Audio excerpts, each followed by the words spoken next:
Jim Carrey, le pouvoir de la visualisation, l'histoire du chèque à 10 millions de dollars. Il était une fois un jeune homme sans argent, sans réseau, sans opportunités concrètes, mais avec une foi inébranlable en lui-même. Ce jeune homme, c'était Jim Carrey.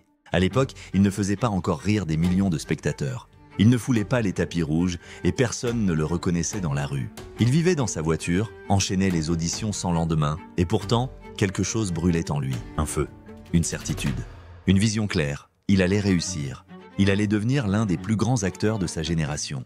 Mais Jim ne s'arrêtait pas à ce rêve flou que beaucoup partagent sans jamais y croire pleinement. Non, il avait compris l'un des secrets fondamentaux de la réussite. Ce que l'on croit profondément possible devient un jour notre réalité. Alors, un soir de 1990, alors qu'il contemple la ville de Los Angeles depuis les hauteurs de Mulholland Drive, il décide de poser un acte simple mais puissant. Il sort un vieux chèque de son portefeuille et y inscrit 10 millions de dollars, accompagné de cette mention très précise. Pour service d'acteur rendu. Il date ce chèque de Thanksgiving 1995. Ce bout de papier n'était pas juste un rêve griffonné. C'était un engagement, un symbole concret de son intention profonde. Il glisse ce chèque dans son portefeuille et décide qu'il ne s'en séparera plus. Il le garde près de lui comme un rappel quotidien de ce qu'il est en train de devenir. Chaque jour, il visualise. Il imagine les scènes, les plateaux de tournage, les caméras braquées sur lui, les contrats signés, les foules applaudissant. Il ressent, dans son cœur et dans son corps, la joie de vivre ce succès. Il ne se contente pas d'espérer. Il vit déjà intérieurement cette vie d'acteur à succès. Et pendant ce temps, il continue de travailler. Il auditionne. Il prend des râteaux. Il doute parfois, comme tout le monde, mais il revient toujours à cette image mentale, à cette réalité intérieure plus forte que les circonstances extérieures.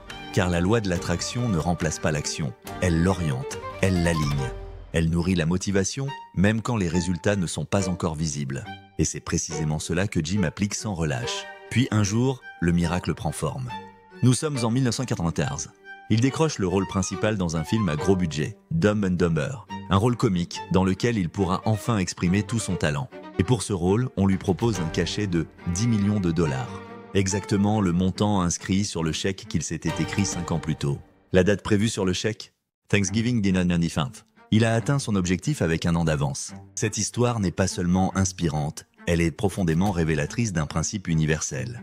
Quand tu crois sincèrement en ton rêve, que tu le visualises chaque jour, que tu agis avec foi, discipline et constance, la réalité finit par se synchroniser avec ton énergie intérieure. Jim Carrey aurait pu baisser les bras.